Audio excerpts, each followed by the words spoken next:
As a part of our crystal special, today we're going to be looking at what kind of crystals exist on this beautiful planet of ours. We've looked at how they work, as well as what you can do with them, and now we're going to look at some crystals that are more commonly used in crystal healing and energy work, so that you know exactly what kind of crystals are best suited for helping you on your path to ascension, as well as the shapes and forms that they come in.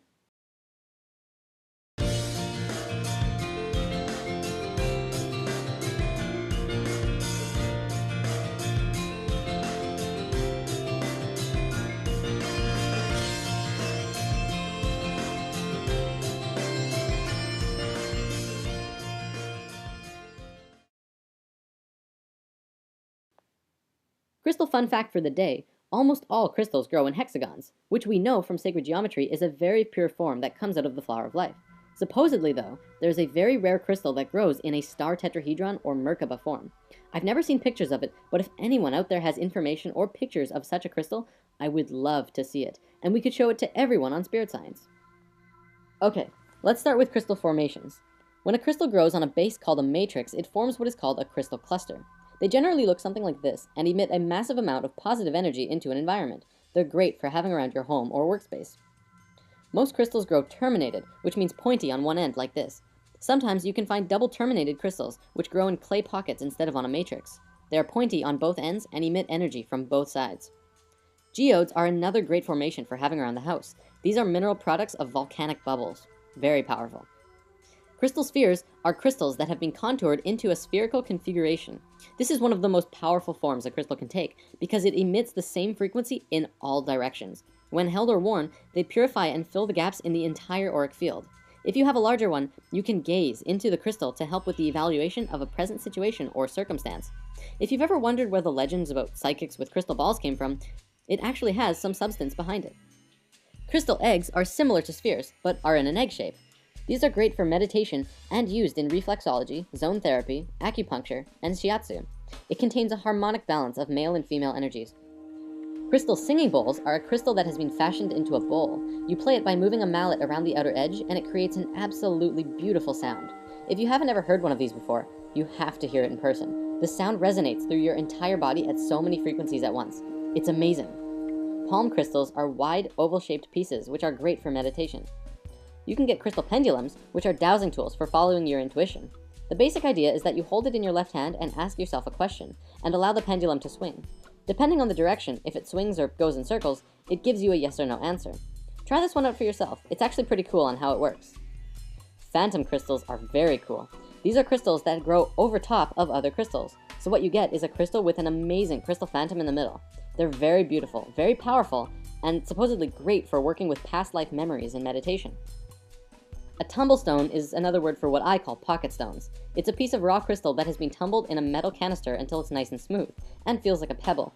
Great for pockets and pillows. Wands are solid pieces that have been carved or smoothed into a wand shape, and sometimes have metal, wood, or other materials attached to it to design the wand. Wands are excellent for directing energy in healing work or making crystal grids. Okay, now let's look at some crystals themselves. We'll go over the basics and also note that I'm providing a PDF of all of this crystal information so that you can print it out and keep it in your wallet so that you can have a handy, quick reference guide to crystals whenever you're out and about. I can't tell you how handy it is to have when you walk into a store like this. Agate is known as the strength stone. Courage and strength for body and mind. Facilitates perceptiveness and precision. Is grounding and energetic. Balances the yin and yang energies within the body. Aquamarine provides emotional and intellectual stability and clarity of the mind, aids with self-expression, calms nerves, dispels intolerance, and helps banish fears and phobias. Amazonite aligns and balances the mental and etheric bodies, calms nerves, aids creative expression, and cuts through illusion, brings joy, clarity, and an understanding of universal love. Rose quartz is the stone of love. It balances, heals, and rejuvenates the emotions, cools hot tempers, clears stored anger, guilt, and jealousy, and encourages compassion and harmony. Calcite facilitates an awareness and understanding of nature, aids in the remembering of astral travel experiences, and alleviates fear. Carnelian aids concentration and memory, stimulates the inquisitiveness and dispels apathy, enhances attunement with the inner self. Lapis lazuli enhances awareness and intellect and enhances psychic abilities, helps overcome depression, aids creativeness and protection. Smoky quartz dispels negativity and releases emotional blocks, provides grounding and protects, as well as enhances channeling power. Clear quartz is the spirit battery, excellent for meditation, amplifies energy and thought, as well as dispels negativity, aids communication with every dimension. Amethyst is the peace stone, ideal for meditation and enhancing psychic abilities, a great calming influence, very protective and inspirational, radiates with divine love. Malachite aids intuitiveness and transformation, balances, clarifies the emotions, and clears the subconscious blocks and reduces stress. Sunstone dissolves negativity while grounding your root chakra and providing the energy of the sun in the palm of your hand, enhances the masculine nature, and is great for working on projects. Moonstone, on the other hand, stimulates confidence and balances the emotions, helps with intuitiveness and perception, enhances the feminine nature, and clears the auric field. Peridot inspires happiness. This one is great for making your days brighter, strengthens and regenerates the individual, and reduces anger and jealousy. Selenite is an excellent stone for pushing further spiritually. It stimulates the third eye and crown chakra and provides clarity of the mind and expands one's awareness of the self and those around you. It is very intense, this crystal. And these giant crystal mines in Mexico are actually selenite.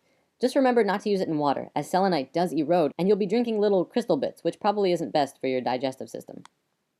Citrine is the stone of abundance, joyous, warm, and energizing, raises self-esteem, stimulates mental focus, and aids the enlightenment with the higher self, attracts and maintains abundance.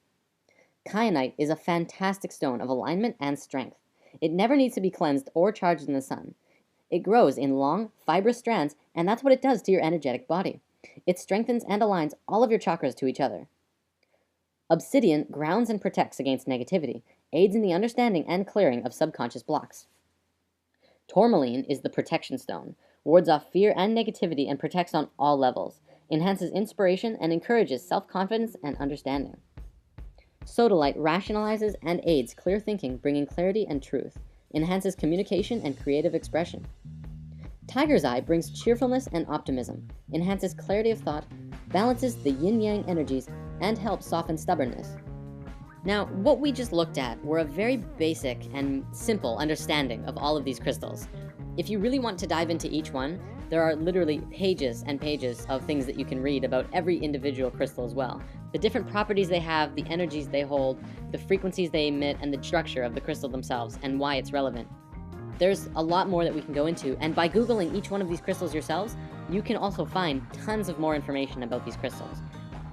Well, that about wraps it up for this episode. See you next week, where we shall discuss Orgonite and tower busting. On a trip to another dimension, destination total oblivion. Matter returns to where it came from. A new age is now, intention is how. We only see a shadow of what's true. Illusionary ego